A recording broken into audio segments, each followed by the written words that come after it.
Hello, I'm David Hughes. Welcome to Your Perfect Body, the podcast of the Esoteric Teaching Community.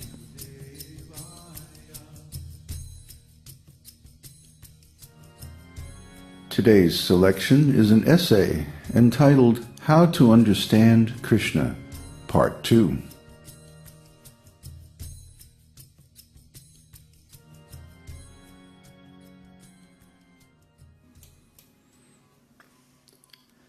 In Bhagavad-gita, Arjuna was supposed to fight to reclaim the throne that was rightly his. However, when he saw all his enemies on the battlefield, he could not bring himself to fight against his cousins and other relatives, even his grandfather and guru. But Kṛṣṇa was not happy with this. Here he is directly enticing Arjuna to fight. Klaibyam gamah partha, naitat tvayy upapadyate, ksudram hrdaya-daurbalyam, taktvottistha parantapa.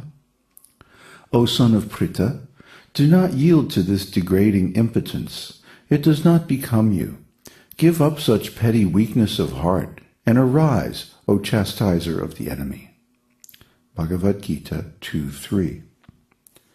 Parantapa is translated as chastiser of the enemies.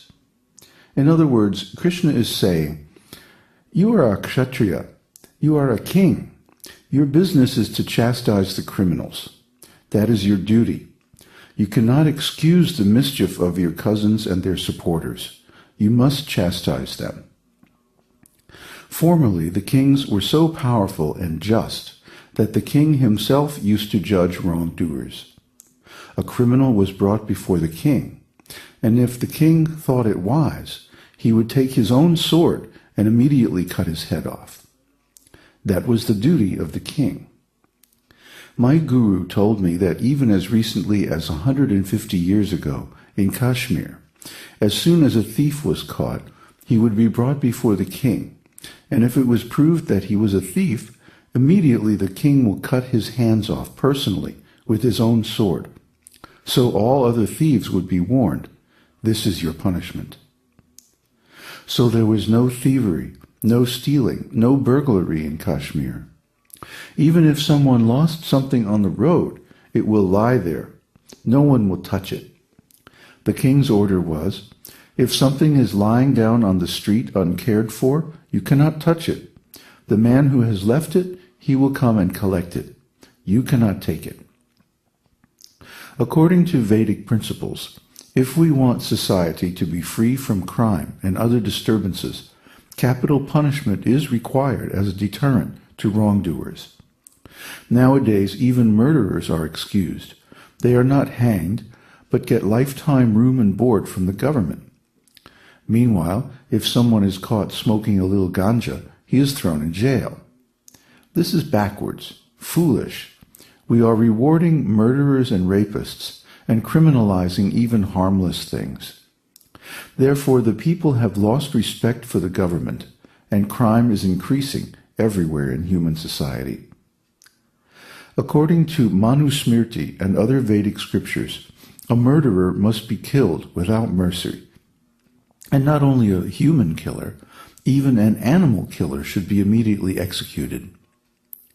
Even the Bible says, he that killeth an ox is as he that killeth a man. That is government according to the system of ideal Vedic kingdom.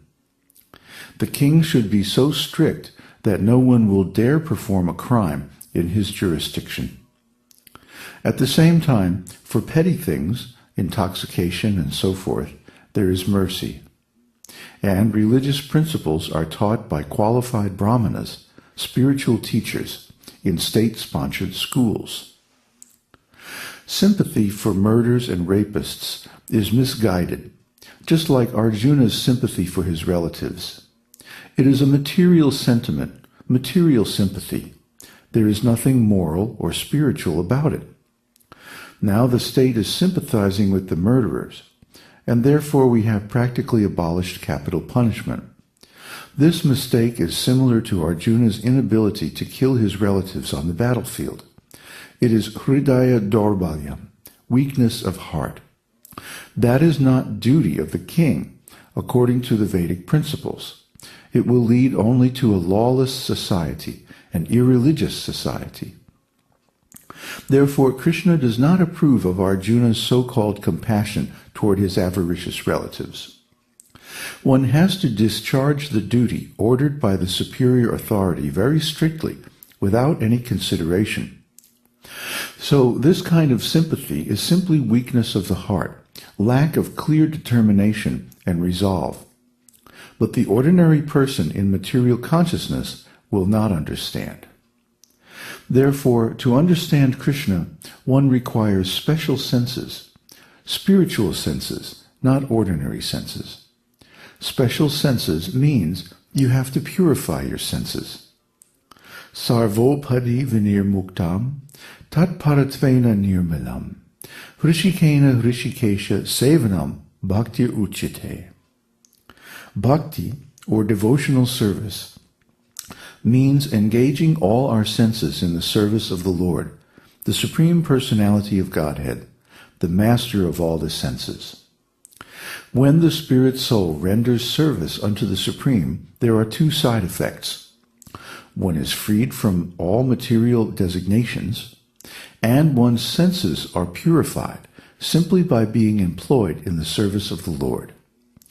Bhakti Rasamrita Sindhu 1.1.2. Tat paratvena nirmalam means that our intelligence is dedicated to the sole purpose of serving the Supreme Personality of Godhead, and uncontaminated by material fruitive activity and philosophical speculation. Just like if you have got some disease of the eyes and you cannot see properly, when you apply medicine and the eyes are clear, you can see everything clearly. Similarly, we have to purify our senses, because with these blunt material senses, we cannot understand what is Kṛṣna. Ata Sri Kṛṣna namadi na bhaved grayam indriyahe sevon mukhe hi jihvado svayam eva spuratyadaha.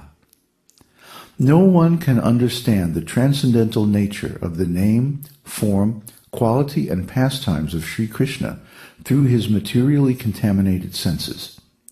Only when one becomes spiritually saturated by transcendental service to the Lord are the transcendental name, form, quality, and pastimes of the Lord revealed to him.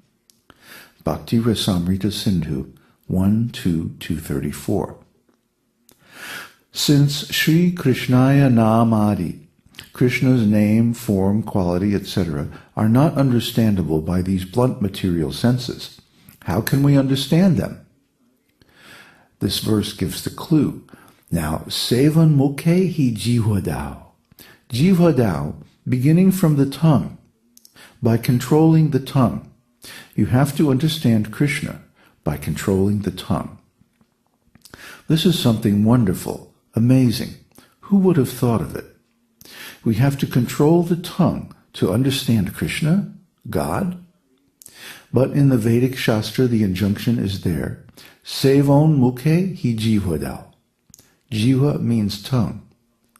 So to see Kṛṣna, to understand Kṛṣna, the first necessity is to control your tongue. Therefore we say, don't take meat, don't take liquor. We must control the tongue, because the tongue is the strongest enemy among the material senses.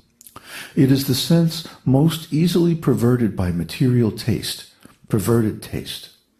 And rascal so-called spiritual teachers say, no, you can eat whatever you like. It has nothing to do with religion. This is not right. Vedic Shastra says, you rascal, first of all control your tongue. Then you can understand God. This is Vedic injunction. It's perfect, even if it's counterintuitive. If you control your tongue, then you control your belly. Then you control your genitals. Srila Rupa Goswami gives the instruction, Bacho vegam manasa krodha vegam jiva vegam udaropashta vegam etan vegam yo vishaheta dhiraha sarvam api mam saprativing sashishyat. A sober person who can tolerate the urge to speak, the mind's demands, the actions of anger, and the urges of the tongue, belly, and genitals, is qualified to make disciples all over the world.